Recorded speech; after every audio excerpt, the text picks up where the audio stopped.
The land didn't announce itself kindly. It never did.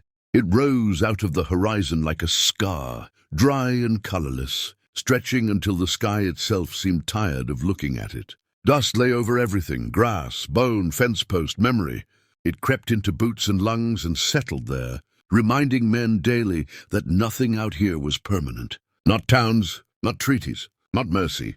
Ethan Cole rode alone along the south cut of the Red Mesa Trail, reins loose in one hand, the other resting near the worn grip of his rifle. His horse, a dun-colored gelding named Ash, moved steady despite the heat, hooves crunching softly against packed earth. Ethan had learned long ago that speed invited trouble. Slow kept you alive long enough to see it coming.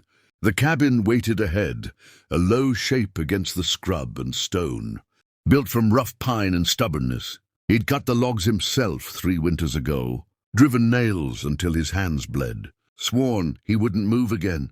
After the war, after the killing, after he'd learned what men became when they were told it was necessary. The frontier didn't ask what you'd been before. It only asked what you could endure. He dismounted, tied Ash to the post, and stepped onto the porch. The boards creaked under his weight. He liked that sound. It meant warning.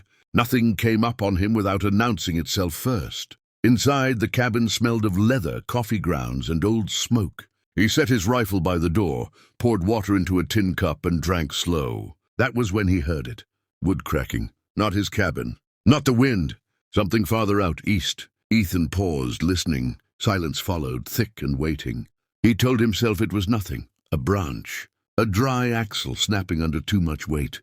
Plenty of wagons passed through this territory, chasing promises that never lasted. Still he stepped back outside. The sun hung low enough to stretch shadows long across the land. He scanned the horizon until he saw it.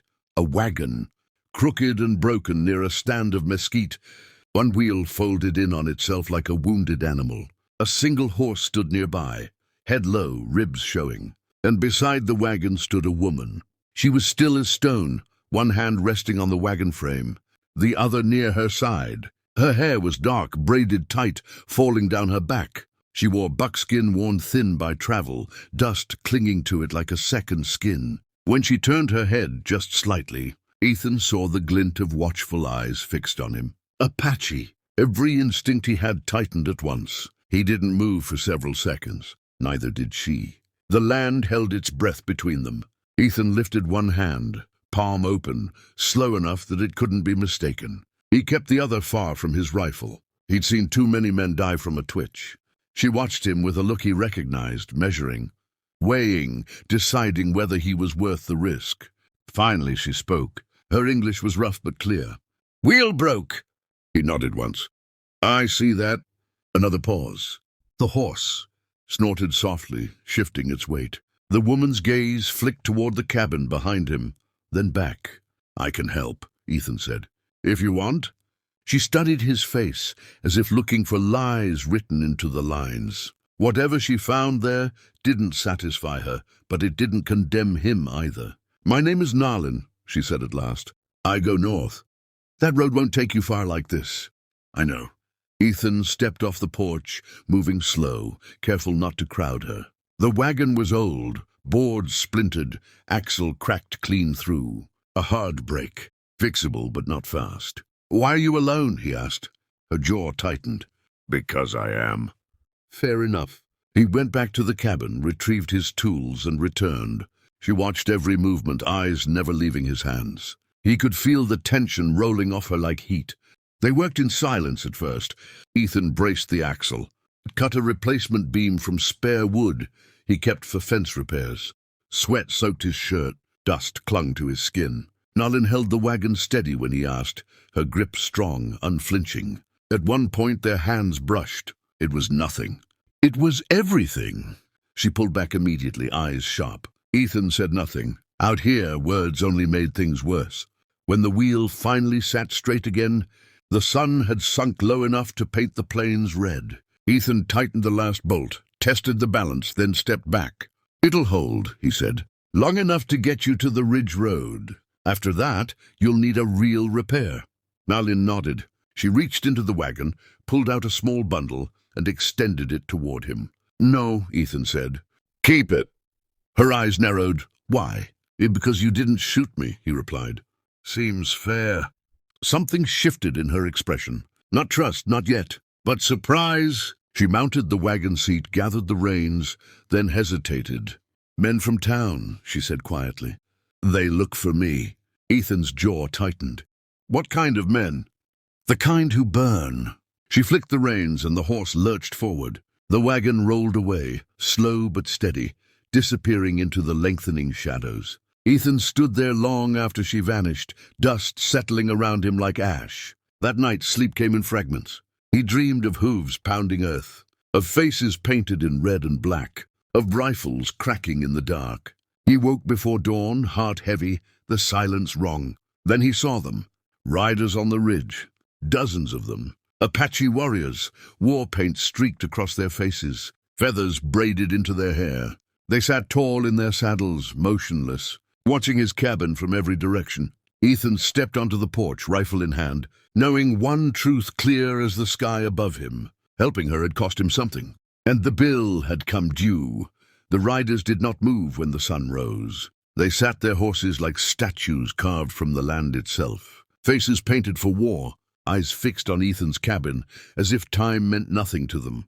The morning light crawled over the plains, turning dust into gold. But it brought no warmth to the knot tightening in Ethan Cole's chest. He counted them again, 28, maybe more beyond the ridge. Too many to be a warning party. Too many for coincidence. Ethan stood on the porch, rifle resting against the railing. Not raised, not lowered. He knew the language of guns out here. Lift it and the day would end in blood. Drop it and it might end the same way. The frontier didn't reward hesitation, but it punished arrogance. The lead rider finally moved. He rode forward alone, slow and deliberate, his horse stepping lightly, as if it understood the gravity of every hoofbeat. The man's face was marked with deep lines and dark paint cut by age and authority. Feathers swayed with each movement. When he stopped just beyond rifle range, he raised one hand. Ethan answered with the same gesture. The rider spoke in Apache first, his voice steady, carrying across the open ground. Ethan didn't understand the words, but he understood the tone, judgment, inquiry, command. Then the man switched to English, rough but strong. "You helped the woman." It wasn't a question. "Yes," Ethan said. "She is under our protection." Ethan swallowed. "Didn't know that." The man's eyes hardened. "Now you do." Silence stretched again, thick as dust in still air. Ethan felt every second scrape against his nerves. "I didn't harm her," Ethan said. "I fixed her wagon. That's all." The leader studied him, as if weighing the truth of his bones. "White men do not help without reason." Ethan almost laughed at that, almost. "Some do." A murmur rippled through the riders behind the leader. Disapproval, curiosity, suspicion. "She is hunted," the leader continued, "by men from the town. They killed 2 of her people. They want what she carries." Ethan's jaw tightened. She didn't say that. She did not need to. Ethan thought of the bundle she'd offered him, of the way her eyes had flicked toward the cabin, of the fear buried under her calm.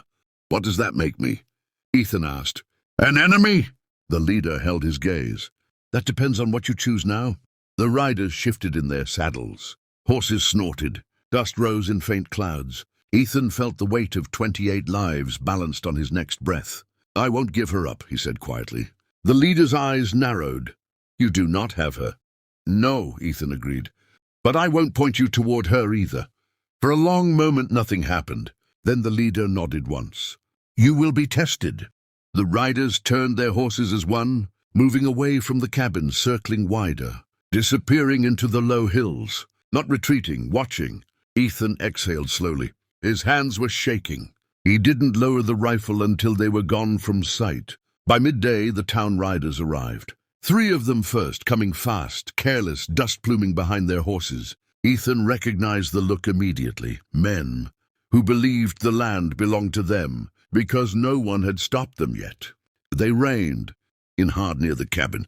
One of them spat into the dirt. Another smiled, all teeth and confidence. "You Ethan Cole?" the tallest one asked. Ethan nodded. "Depends who's asking." "Name's Harlan Pike," the man said. We're looking for an Apache woman passed through here yesterday. Broken wagon. Ethan leaned against the porch post. Plenty of wagons passed through. Harlan's smile thinned. This one matters. Ethan could see it now, the violence simmering just beneath their skin. These weren't lawmen. They were hired hands with permission to do whatever it took. She didn't stay, Ethan said. Fixed her wheel. She left. Harlan's eyes flicked to the horizon. Which way? Ethan shrugged. Didn't ask. The second man dismounted, hand resting on his revolver. You lying, rancher? Ethan met his gaze. Careful. Harlan raised a hand, stopping his man. We can do this easy, he said. Or we can tear this place apart board by board. Ethan felt the memory rise. Burning fields, screaming horses, orders shouted over gunfire. He pushed it down. You do what you have to, he said. So will I. Harlan studied him for a long moment. Then he laughed. You're brave. Or stupid. Been called both. The third rider leaned forward. Boss, Apache's been seen near here? Harlan's grin returned, sharper. All the more reason to finish this quick. That was when the first arrow struck. It came out of nowhere, slicing through the air and burying itself in the dirt, inches from Harlan's boot. Horses reared. Men shouted. From the hills, the Apache riders emerged, riding hard, war cries tearing through the open sky. Chaos exploded. Gunfire cracked. Arrows flew. Dust swallowed everything. Ethan moved without thinking. He dove behind the porch railing, raised his rifle and fired, not at the Apache, but at the town men scrambling for cover. He wasn't choosing a side anymore. The land had chosen for him. One of Pike's men went down, clutching his leg. Another tried to mount his horse and took an arrow through the shoulder. Harlan fired wildly, panic replacing confidence. Within minutes, it was over. The town riders fled, dragging the wounded, fear driving them faster than pride ever had. The Apache riders pulled up short, forming a line between Ethan's cabin and the retreating men. The leader rode forward again. You chose, he said. Ethan lowered his rifle. Looks that way. You risked your life. So did you. The leader studied him, then nodded. The woman will remember this. As quickly as they had appeared, the riders vanished again into the land, leaving silence behind. That night, Nalin returned. She came alone, slipping out of the dark like a ghost, standing at the edge of the firelight. Ethan looked up from where he sat cleaning his rifle. They came, she said. Yes. You fought.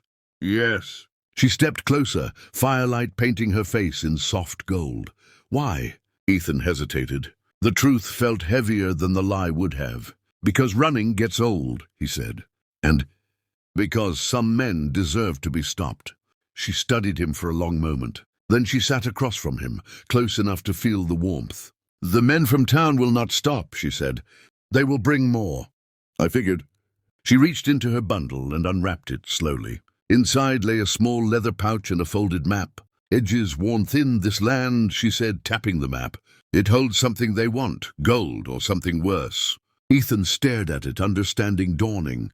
And you're the only one who knows where. She nodded. Now you are involved.